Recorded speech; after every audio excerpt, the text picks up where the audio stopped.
Hello, everyone. Welcome back to Inconvenient Questions, a week in review podcast where we ask questions about a variety of cultural, economic, and intellectual topics which are politically inconvenient, and we let you determine who they are inconvenient for. My name is Clifford, and once again, I'm joined by my friend and practicing mathematician Jeffrey. This is part 2 of the episode we recorded on the evening of March 2nd, 2025, addressing the inconvenient questions about Ukraine. In part 1, we looked at the advisors behind Zelensky's numerous ceasefire negotiations. In the second half of our conversation, we will discuss the geopolitical landscape and ask such inconvenient questions as: are the Russian troops deployed abroad part of a grand strategic plan? Can today's Russian military match the capacity of the Soviet Union? How does the commitment to worldwide deterrence benefit the U.S. taxpayer?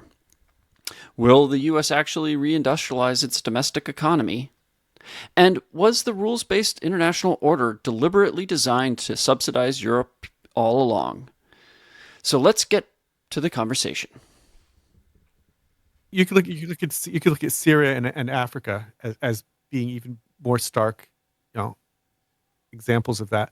So Russia has no interest in Syria, no interest in North Africa, right? But Putin and his allies have incredible economic interests in keeping the conflicts going, and Russian involvement in those conflicts going. Oh, you mean the Africa Corps? The Africa Corps, the mercenaries in Africa. Sorry, it used to be called the Wagner Group, right? Wagner Group, yes. I think they changed the name, right, after the convenient deplaning of its leader. Right, not understanding how the English and German translation would be, yeah. Oh, okay. So what you're saying is that that's the Western version for what the group is actually named. It's a literal translation, but it's the same as Rommel's the name of Rommel's army. I that sounds like it was. It sounds like people are using it exactly the way they want to use it. Well, that's right, yeah. Given the stand with Ukraine narrative. So in any case, you've got this group of mercenaries that are basically providing security and protection and advisory services in exchange for minerals, gold, and other. Is it? Do you think that there are geopolitical reasons, denial of those resources to other people? Doubt it. I doubt it. That's not the Or is way it the just Russians. what mercenaries do? They look for money, and that's where the money is had. But they look for money, and it's the Russian mercenaries in North Africa are an incredible money laundering opportunity for the leaders of those countries, right? Yes, yes. They can take hard currency from a foreign aid and convert it into cryptocurrency and get a kickback. And so, I mean, I think that obviously we know that Putin was involved in Syria, and the debriefing on that is that we discussed the matter earlier at a previous time, and we realized that that this was not a case of a strategic reallocation of resources. It was that the game was up. That the retreat of the Russian soldiers was not indicative of a strategic redeployment. That that what had happened was a breaking point in the capacity to actually support Syria. And and my point is that like I follow enough of these alternative media sources that are pushing this narrative NATO provocation narrative that I can tell you that they believe that that Syria was just a strategic redeployment, right? That it wasn't an issue of running out of manpower or of having too few resources to fight in Ukraine, right? You see, the Russian involvement in Syria was entirely to act as muscle for the regime, which had close ties to Iran, and so it was showing solidarity with their Iranian allies. So Syria did have an important strategic meaning for Putin, even in the context of the Ukraine. The fact that he lost isn't really that interesting to them. I mean, who cares? They showed they were good friends. But I mean, what I'm saying to you is the NATO provocation narrative is backed up by like claims that Russia can keep on fighting this war indefinitely, that the Russian economy has benefited because it has gone to war footing and its industrial production is high now, that they have an endless supply of manpower, certainly compared to Ukraine, right? That they can put in as many troops as possible, that the number of Ukrainian dead is understated, the number of Russian dead is overstated. It's a narrative that basically portrays Russia as a very substantial military power, and and in that narrative, it basically has a way of construing the I guess, the fall of Bashir's government in Syria as strategic, like that it was a decision by Putin to like that Syria had done its job, so to speak, right? Well, that's true. That's true. It In a wasn't certain, that Russia could no longer support it.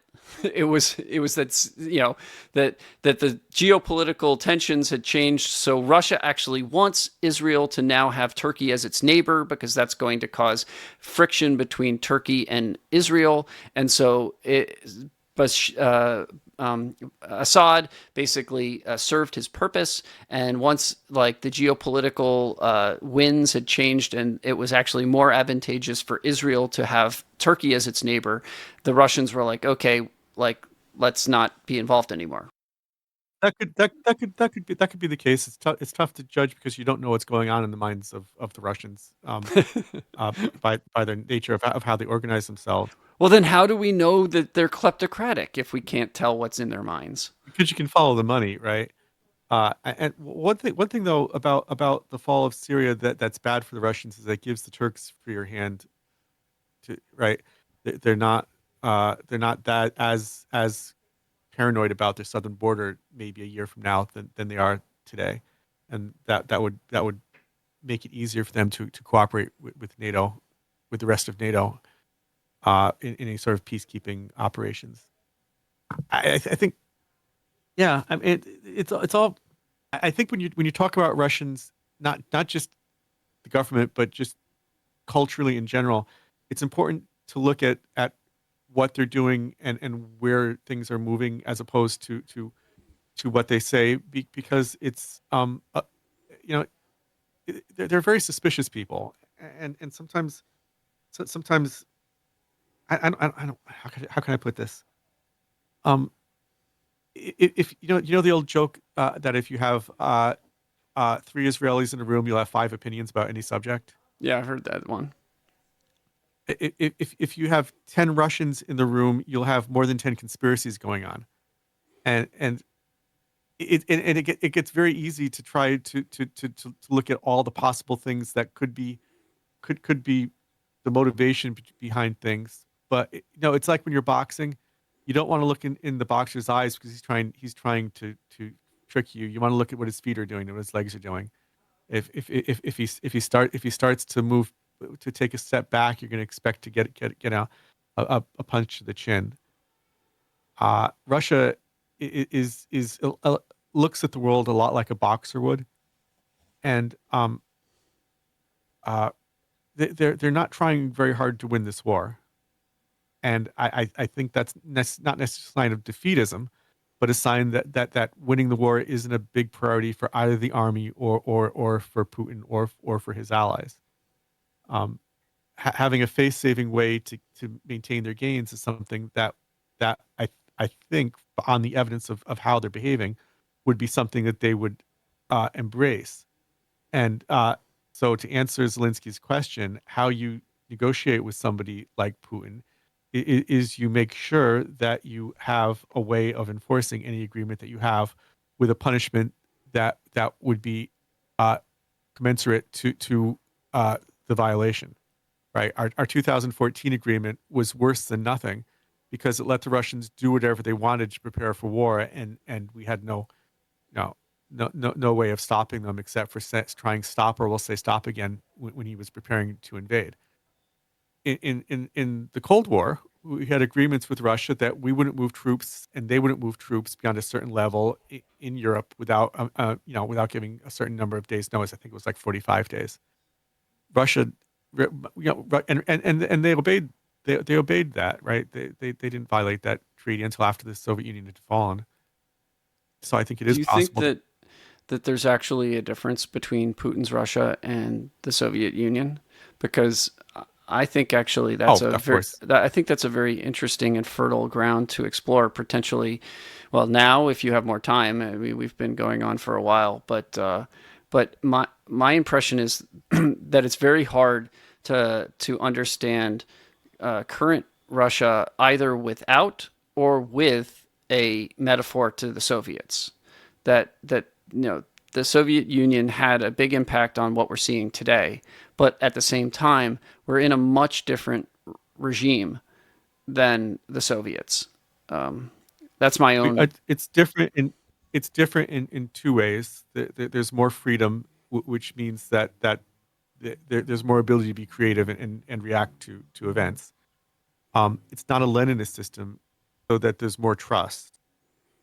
Now, that doesn't mean that they're a high trust society, or that they're able to react to events as agilely as we would expect a country to be able to. But compared to the days of the Soviet Union, they were more able to react to blows within the confines of the political system. When the Nazis invaded the Ukraine in the 1940s, the state essentially fell apart for a period of weeks, and the Ukrainians organized among themselves to fight to resist the Nazis coming forward, and also to evacuate men and equipment and civilian refugees to the east. Right. Then the state reasserted itself and had time and space to be able to fight back um, at the Volga.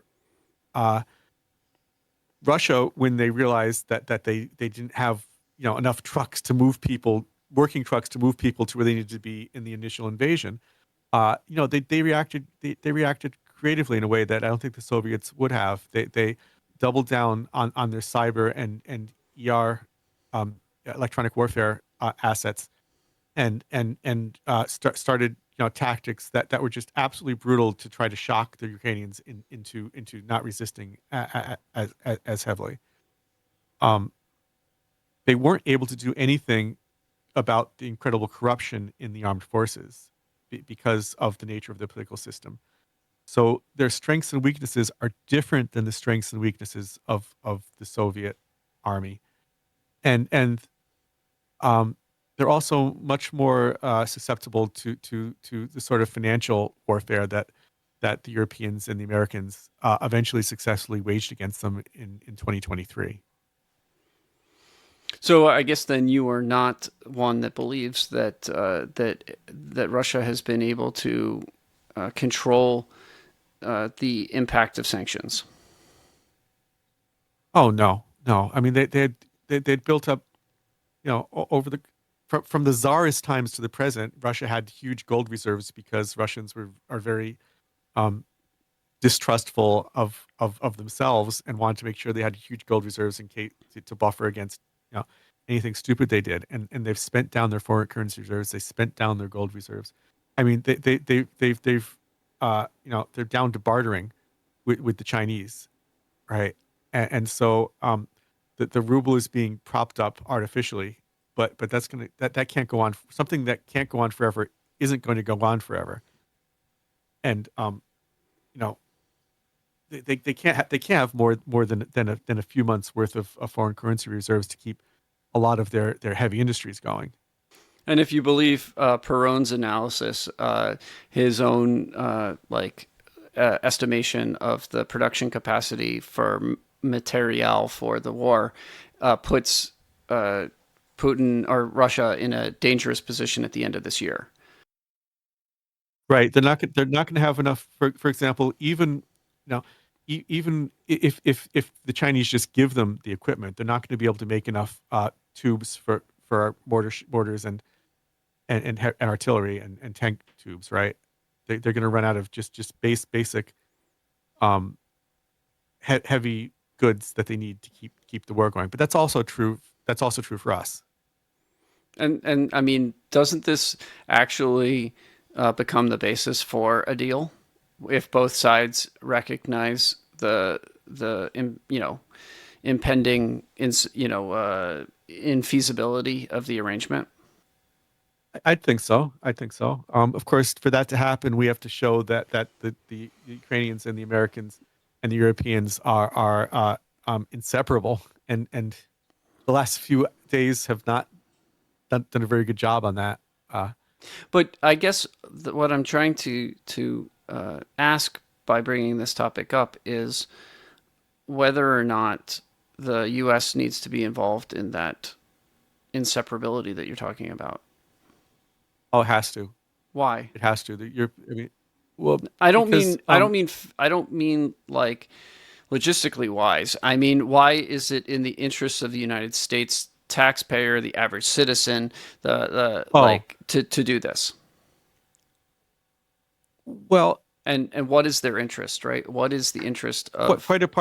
quite apart from humanitarian uh, aspects, Europe is our most important trading partner, and having an armed conflict on their borders is a bad idea, and having Russian occupation on their borders is in an even worse would put us in an even worse situation. The fall of Saigon had significant impacts to American to economics and our strategic situation in the Pacific. And uh, Eastern Asia wasn't as important to us economically back then as Europe is to us today. But if I'm not mistaken, isn't Saigon actually a major trading partner with the United States at this point? Yes, it is, but that took decades to happen, right? And it's by major trading partner. They don't really make anything that we need, and we don't really make a lot that they need, but we do an awful lot of trade with them, in mostly you know mostly agricultural products and some very light manufacturing. So my point is though that the economic arrangements were normalized at a certain point, and Right. But the reason that Vietnam is so important is because of its strategic location on sea lanes that are important to us. We're an island nation. We're the world's largest island nation in history. We depend on the sea for trade, and if without seaborne trade, we're a very poor. We're Argentina. I'm trying to dispel. I'm trying to. This is why I want to get out of this whole NATO ideology, right? If you look at geopolitics and you actually look at the United States economy, you can see that the United States economy is mostly an internal economy. The actual amount of imports and exports coming into and out of the United States is not very high compared to the average European country or even the average Asian country. The United States is remarkably insular when it comes to trade. On the other hand, and this is what I keep on coming back to, this whole NATO narrative, not the NATO provocation narrative, but the NATO solution narrative. There is a country that by all means would wither up and die if the sea lanes froze and were not available. There is one country and it's not the United States, and that country has its fingerprints all over this operation, right? All over the involvement in Ukraine. Can you guess what country is an actual island? Well, first of all, I think it's absolutely untrue that the United States isn't exposed to foreign trade, right? I think that you look at the balance of payments, a lot of what we send out is you know is intellectual property that may not necessarily show up in trade numbers. Also, we're dependent on trade for a lot of our supply chain, which we've used over the last 100 years to build up the most successful and prosperous country in the history of the world. That would end without the sea lanes being open. The prosperity of individual Americans is almost it's much more dependent on foreign trade than it is, say, on the behavior of the federal government. I am very willing to acknowledge the fact that the United States citizenry have become increasingly dependent upon the production of materials overseas. But I would I would also like to venture to say that this is a relatively recent development for the United States, and that for over 200 years there has actually been a country that benefits tremendously from open sea lanes, and in fact is an island. And uh, so my question is it really in the interest of the average American to continue this war, or is it in the interest of some other people more so? I think it's much more in the interest of the average American than it is of the average wealthy American or the average banker or the average industrialist. I think that Russia's attempts to stop trade through Mariupol and other places in the Black Sea um, is a sign of how they view the Ukraine. They see the Ukraine as competitors, and they want everything to happen through Russia.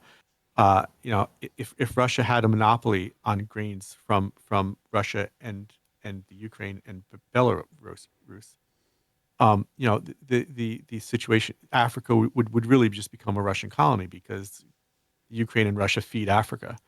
Um, uh, they would be China's window to the West instead of the United States being a big part of their strategy for engaging with the rest of the world.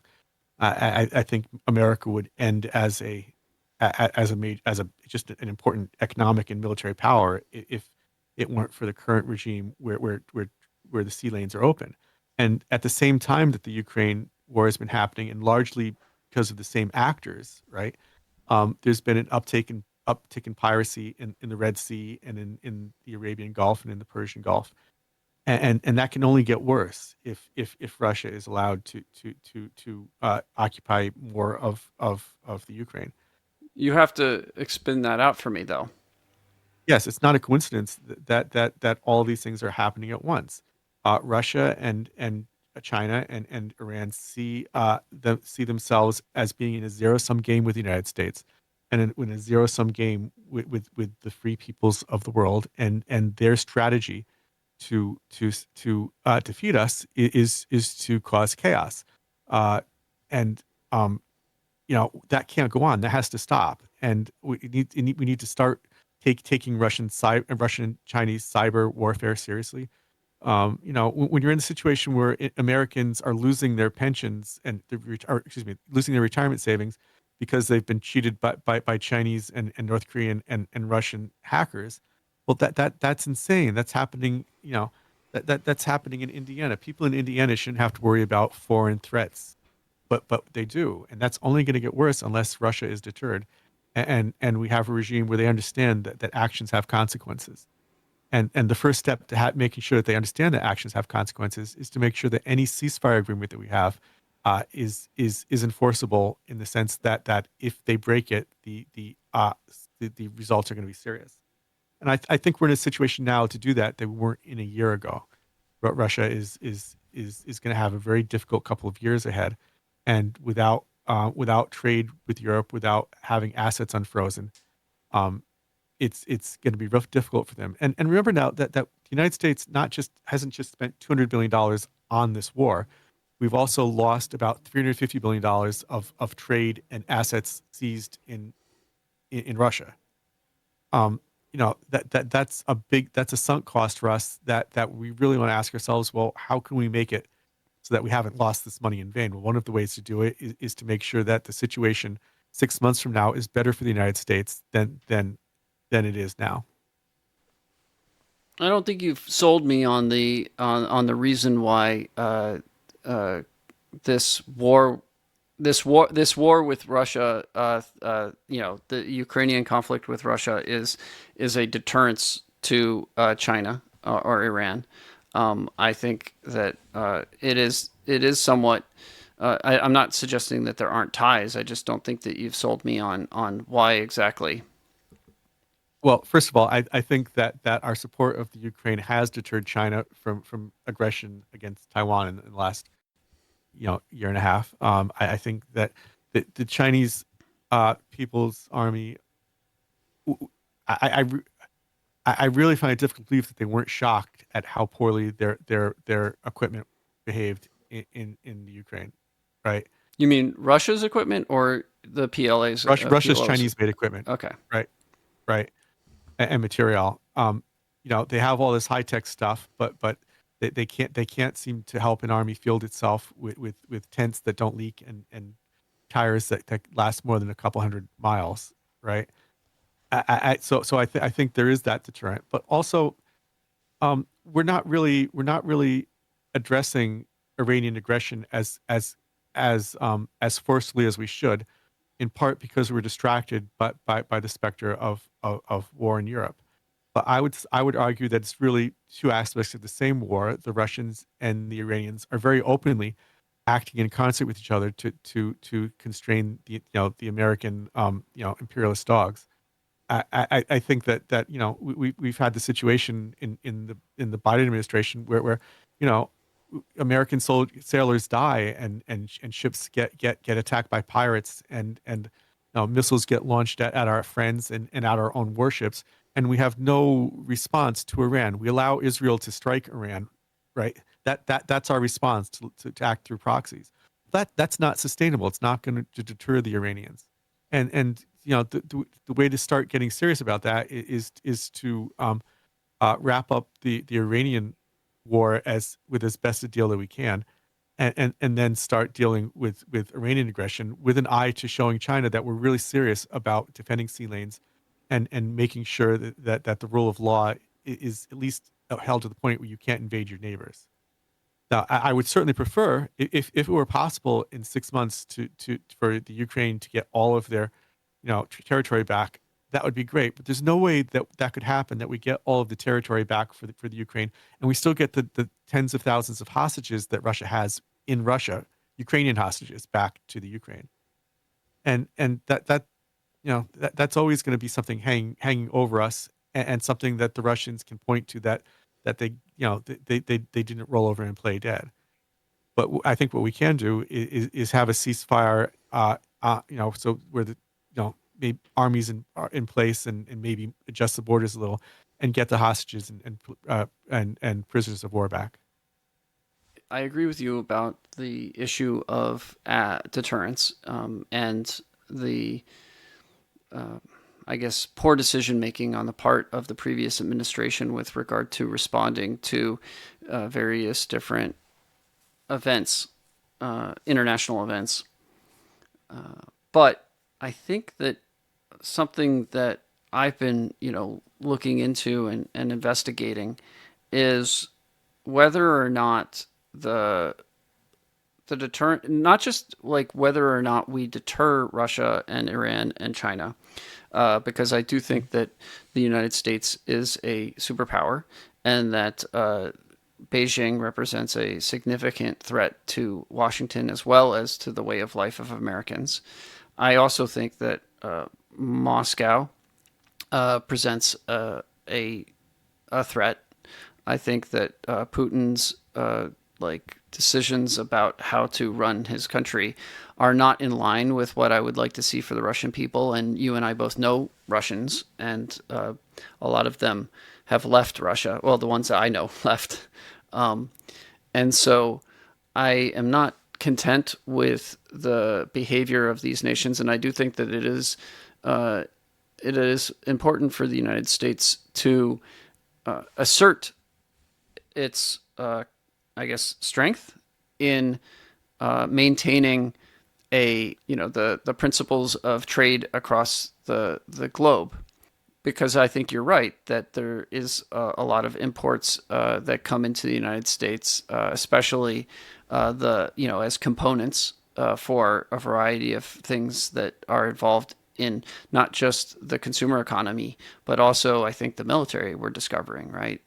So the U.S. is very, very certainly built up a supply chain that is global, and I don't. I've been a proponent of this idea of re-industrialization, but when you look at the mountains that need to be moved in order to do that sufficiently, it becomes pretty clear that the solution that is the easiest path towards quote unquote reindustrialization is actually more like friendly industrialization.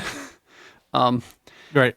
Right. uh, and, uh, and finding countries that are capable of doing the things that the United States does not want to do for a variety of different reasons. And I highlight things like refining. When you look at the geological abundance throughout the world, the U.S. is still blessed with lots of natural resources. Right. And it's been decades. It's been decades since a large new mining venture has been approved. But it's not the it's actually, I mean, maybe in states like California it's verboten, right? Maybe in certain states it takes a long time. For other states like Arizona, it might take a while for certain mines to get operating, but it's not the mining that is the bottleneck. If I can speak with the authority of somebody who's looked into it, it's the refining process. Hmm. That's the part that has been entirely exported from the United States, except for a few steel manufacturers that are currently like a political Right. football. And the the U.S. economy and the future economy and the future nature of warfare does not live on steel. Steel is important for our economy. It's in many, many things, but that is not the growth area. And as a result, the whether or not we preserve U.S. ownership over U.S. steel, or whether or not a company like Nucor does well, is sort of immaterial to the unfolding geopolitical considerations. What we're really talking about is trying to establish a mechanism of refining in all the other metals that are involved, whether that is tungsten or antimony, as well as things like rare earths and other metals. The When you look at the supply chain, almost everything goes from countries like the U.S. or Australia or African companies like the Congo, and the ships with the raw ore or the concentrate go for refining in China. And the reason that they go there is because you end up with a lot of toxic materials for every, like 5 pounds of rare earths that you want, you end up with like 100 pounds of toxic materials as a result of the refining process, as far as I understand it. And so, We wind up with hundreds of times of more sludge, and the sludge has toxic oh, contaminants in okay, it. yeah, and so the issue is that in the United States we have taken seriously environmental standards, which are not necessarily bad in this case, right? Because there are consequences to polluting your environment, and the nature of this industry is that it is very difficult to do in a clean way, and it's very expensive to do in a clean way. So I do believe that there are mechanisms to doing this refining, but because China is willing to do it right now for almost under market rates, meaning like that they're almost subsidizing the process. There's Well, no the people who are getting cancer in China from the rare earth industries are the ones who are really subsidizing it. Yes, and I I do not want to discount them at all. I was just simply making an economic point, which is that U.S. Refiners that are going to obey U.S. laws with regard to pollution are just not capable of competing in the open marketplace, the global marketplace, with China, because China is willing to sacrifice its people and its environment to do this. As a result, almost all refining of these metals and minerals takes place in China, and the result of that is that the component manufacturers, the ones that are turning these raw materials into components for advanced products, find it easier to operate in Chinese factories because they China, have right? steady access to this material. And once the components are in China, then it becomes a case where, well, why don't you put the final assembly in China too, right? Like, and so they have Yeah, yeah. they're willing to sacrifice their population and their environment, but they've created a positive feedback loop within their system for an industrial powerhouse. And the United States has simply let that happen. It's just let it Right. happen because there's Right. no reason that the United States couldn't have put sanctions and tariffs on refining materials coming out of China that would have made it onerous for anybody to buy anything coming from China that was cheap, right? Like They essentially use Chinese rare earths. Yeah. they could have rectified the price difference. Can I make one observation well, we're kind of at the end of our time, but can I make one observation Yeah. towards that? Um, you know, if you mine and refine your rare earths on the moon, you have no environmental issues at all. Yes. Yes. And although it's expensive to get there, energy is essentially free, right? Maybe that's Musk's long-term goal, right? Like to that set up some. We should drop what does Doge accept suggestion cards? You know, like a little like does it have a little suggestion box? Like I doubt it. I doubt it. That's pretty much what Twitter is for, right? yeah, this that's what Twitter. You're absolutely right. That's actually how suggestions manifest. They somehow make it into Elon Musk's feed through Twitter. Yeah. So to put a cap on what I was saying, like I've looked at this matter, and I don't think that the United States would. It's not impossible for the United States to reindustrialize. It's just that economically and politically, it's not feasible. And as a result, the United States has to rely upon willing trade partners. And I think what I'm seeing is that the United States is now focusing its efforts on building more willing trade partners in its own hemisphere and places where it knows that it can source the materials that we need and potentially build factories that build components to displace China. And and I think that is what I see happening, which is not a surefire plan because it does, as you pointed out, require control of the sea lanes, which is very expensive to control, right? And when the country that I did not name earlier, that is actually an island and actually needs the sea lanes, there's some that believe that at the end of World War II, this country was very willing to sort of hand over the cost of providing global security to the United States, and that because that cost is very onerous, it was neither something that this country could afford nor wanted to afford anymore, and the United States would take up. But I think that that's also the point where you see the process of industrialization starting to reverse in the United States. That's also the point in time where you start to see distortions in the balance of power and wealth within the population of the United States, right? Like I think that this deal that was arranged, or rather this transfer of cost from one country to another, came with some downsides, and Trump is, in my opinion, the first president to recognize and actually do something about those downsides, because I think that there hasn't been a president until now, like literally for decades, that has recognized that there's actually costs to this arrangement, right? And that maybe those costs are not actually worth bearing anymore, especially if there are free riders. And so, the costs might be worth bearing if the people who are participating are not free riding. But it turns out that the country that handed this off to the United States is certainly free riding on a financial basis. They are certainly free riding on a military basis. Free riding. China's been economically free riding for the last 40 years, and so as a result, like this has just been a drag on the United States.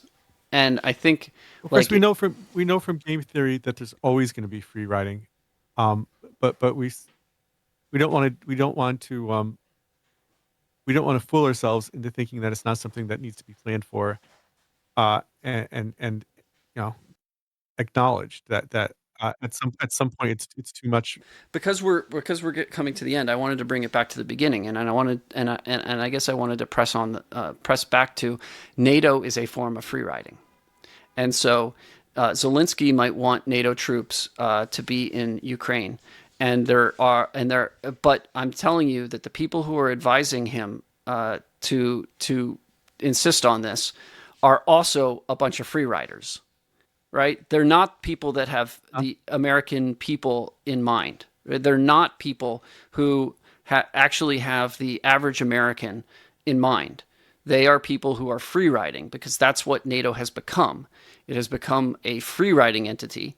And so when I hear NATO troops, I think Europeans trying to get the US to pay for their privileges, right? Like that's basically what I'm trying to say. And Zelensky seems to be listening to them because every time they show up, he defers, creating a peace agreement. So Yeah. Well, I think I think if you go into an arrangement like NATO, it's human nature to think, well, yeah, we recognize that these are problems, but they're problems that can be solved early on. But in fact, the free riding started early on, right? When Britain and France tried to reoccupy the Suez Canal in the 50s, they were operating on the assumption that the United States would back them up, right? And that's that's at the point where they haven't even rebuilt from the war yet. well, they were surprised to find out not only did the United States not back them up, but if I understand correctly, didn't was it Eisenhower? Eisenhower, yeah, Didn't he actually threaten to call loans in from Britain if they didn't right, withdraw? right.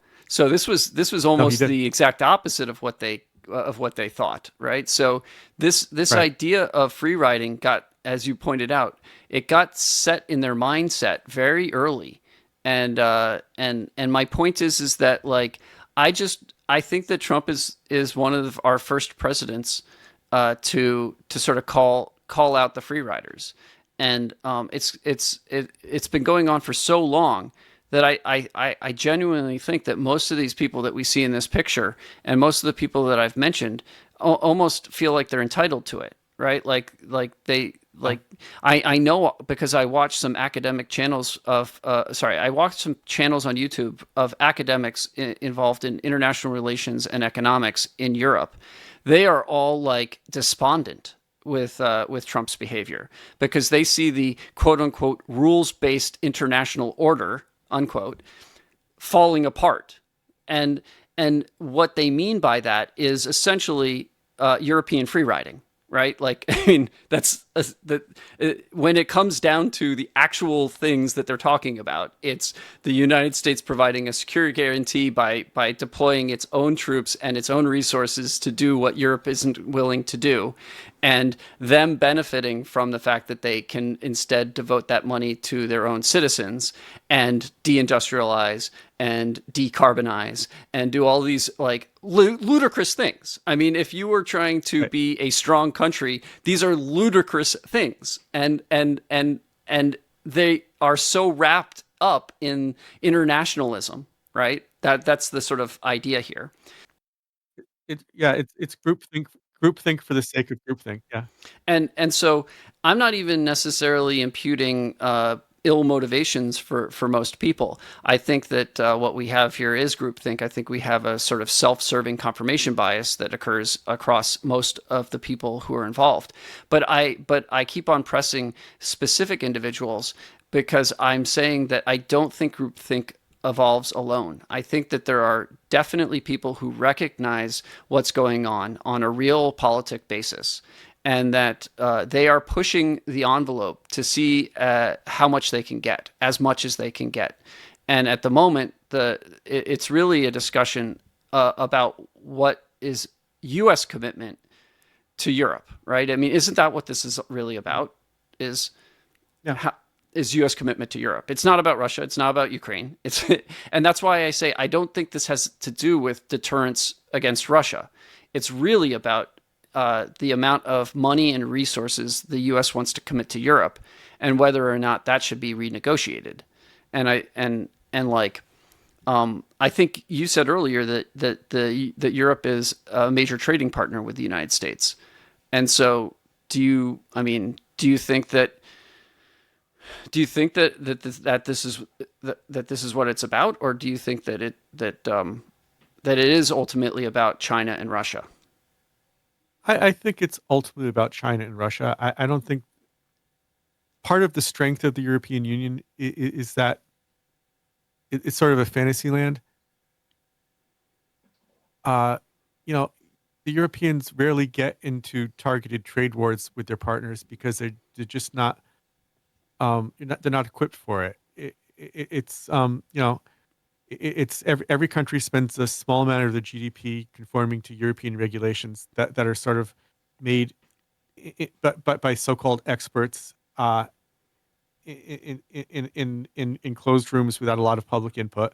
It's a little bit of a drag, but on the other hand, they're not doing all the crazy, uh, you know, self-destructive delusions that let nation states get involved in. I mean, I'm not. We could both come up with many examples from the United States. I'm thinking like Germany, getting rid of their nuclear power plants in the middle of the struggle with Russia, who's paying for paying for the war with oil revenues, right? That sort of thing is the sort of thing that nation states do, democratic and otherwise, but the European Union pretty much avoids. And I don't think that the European Union is necessarily trying to free ride on the United States. They're in an environment where that's just part of the reality. And the reality is that the United States gets more out of world peace than anyone else. And it sort of makes sense that we're always going to contribute a little bit more than our fair share, just if only because we get more of the economic benefit than other people. And and there are countries that purposely don't free ride. I'm thinking about Greece and Denmark and Turkey, right? And what makes them not free ride? Economically, they have uh, the same incentive structure that the rest of Europe has, but they behave differently. So it's not necessarily a self-serving situation that people are in. It's just that it's been happening for so long that people just assume that it's the normal way that people are going to behave. The United States is always going to subsidize the defense of Europe, and the Europeans are always going to expect that to be there. Well, I think that's a good point to wrap this up because we have been talking for almost 2 hours now. Oh wow, time flies when you're having fun, huh? And so, thank you for listening. If you enjoyed the discussion, then like this video and subscribe to the channel. If you have any inconvenient questions yourself, then please leave a comment in the comment section below. See you again next week.